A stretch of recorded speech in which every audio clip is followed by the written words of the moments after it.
नमस्कार, news affair 24 के national bulletins में मैं बादल सिंह आपका स्वागत करता हूं। बढ़ते हैं आज की बड़ी खबरों की और उससे पहले नजर डालते हैं हेडलाइंस पर।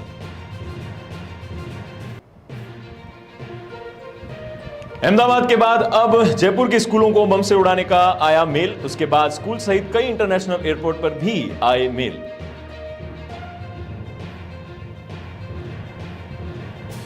यूपी में मां, पत्नी और 3 बच्चों की हत्या में सनसनीखेज खुलासा। उत्तर प्रदेश के सीतापुर पुलिस ने किया खुलासा।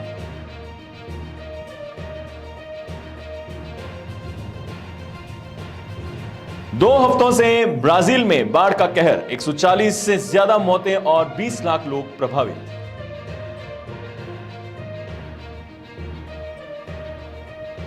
आइए अब जानते हैं खबरें विस्तार से। देश की राजधानी दिल्ली के बाद अब राजस्थान की राजधानी जयपुर में स्कूलों को बम से उड़ाने की धमकी के मेल आए हैं। यही नहीं, स्कूल के साथ ही इंटरनेशनल एयरपोर्ट को भी इसी प्रकार से कई भरे मेल भेजे गए हैं। इस धमकी के बाद स्कूल प्रशासन ने हड़कंप मच गया है। पुलिस प्रशासन भी अलर्ट मोड पर आ गया है। सर्च ऑपरेशन चलाया जा रहा है। बड़ी बात तो यह है कि जयपुर में 17 साल पहले आज ही के दिन 13 मई 2008 को शहर के परकोटा क्षेत्र में सिलसिलेवार आतंकियों ने 2 मंदिरों सहित 6 जगहों पर 8 बम धमाके किए थे।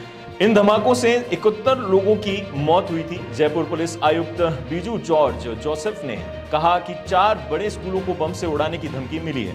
बम निरोधक दस्ते और डॉग स्क्वाड के साथ पुलिस टीमें स्कूलों में पहुंच गई। छात्रों और स्टाफ सदस्यों को स्कूल से बाहर निकालकर सर्च ऑपरेशन शुरू किया। वहीं जयपुर इंटरनेशनल एयरपोर्ट सहित देश के दिल्ली, अहमदाबाद, गुवाहाटी, जम्मू, लखनऊ, पटना, अगरतला, औरंगाबाद, बगडूगरा, भोपाल और कालीकट एयरपोर्ट में भी धमकी मिली है।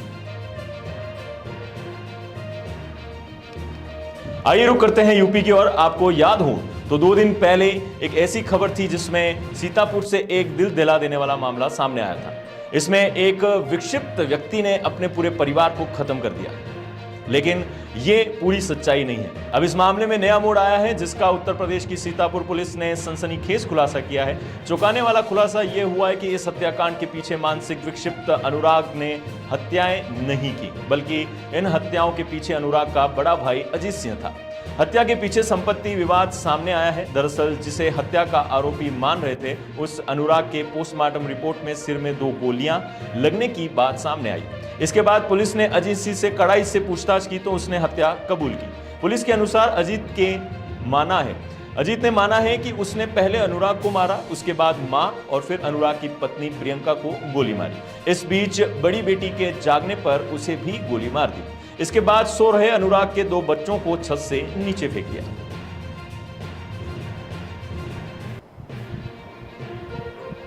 अगली खबर दिल्ली से। लोकसभा चुनाव के चौथे चरण के मतदान आज सुबह से शुरू हो गए।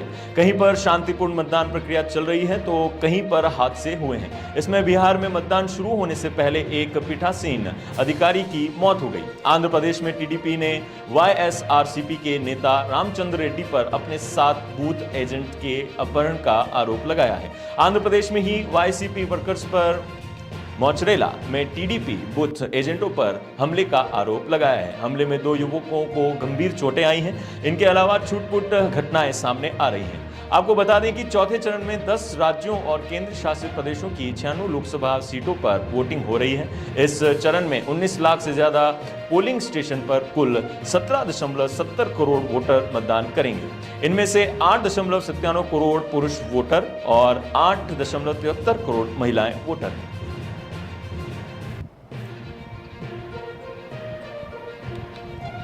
एक बार फिर से रुक करते हैं यूपी का। उत्तर प्रदेश आगरा के फतेहाबाद से चौंकाने वाली खबर सामने आ रही है। यहां पति ने नींद में सोई हुई पत्नी की कुल्हाड़ी से गर्दन काटकर हत्या कर दी। इसके बाद वह मौके से फरार हो गया। जानकारी के अनुसार आरोपी पति किसान श्री भगवान का शनिवार की शाम किसी बात पर पत्नी मुन्नी देवी से विवाद हुआ। दंपति के साथ बेटे बेटी हैं, जिनमें 4 की शादी हो चुकी है। रात को खाने के बाद परिजन अपने कमरों में चले गए। छत और आंगन में सोए हुए थे। रात में किसी वक्त आरोपी श्री भगवान ने पत्नी की गर्दन पर कुल्हाड़ी से कई वार कर हत्या कर दी। सुबह करीब 5 बजे बेटी ने मां को बिस्तर पर लुहान देख शोर मचाया। फिर पड़ोसी पहुंचे और पुलिस को बुलाया। मामले में पुलिस अभी भी जांच कर रही है।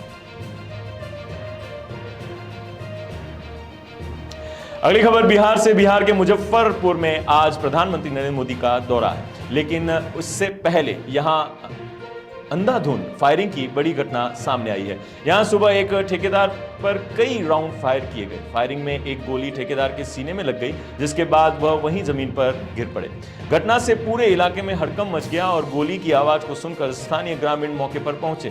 गंभीर रूप से जख्मी ठेकेदार को इलाज के लिए हॉस्पिटल भेजा गया। बताया जा रहा है कि ठेकेदार अपने घर से मॉर्निंग वॉक के लिए निकला था, तब उसके साथ ये वारदात हुई। अगली खबर ब्राजील से। ब्राजील पिछले 2 हफ्तों से बड़ी प्राकृतिक आपदा से जूझ रहा है। यहां पर भूकंप के बाद आई बाढ़ से तबाही मच गई। दक्षिण ब्राजील में नदियों का स्तर फिर एक बार बढ़ गया। बाढ़ के कारण अब तक 145 लोगों की मौत हो गई है और 20 लाख से ज्यादा लोग प्रभावित हो गए हैं। सबसे ज्यादा परेशानी रियो ग्रांडे डो सुल शहर के निवासियों को उठानी पड़ रही है। राज्य प्रशासन ने बताया कि सभी प्रमुख नदियों का जल स्तर बढ़ रहा है। बाढ़ के कारण 132 लोग लापता हो गए हैं, जबकि 6 लाख से ज्यादा लोग अपना घर छोड़ सुरक्षित स्थानों पर पहुंचे हैं।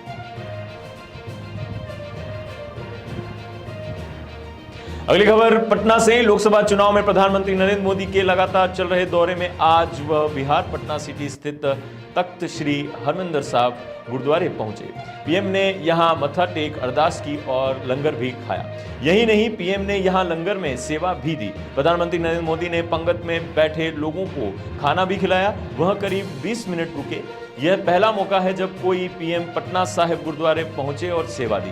पीएम मोदी के आने पर सुरक्षा के कड़े इंतजाम किए गए थे।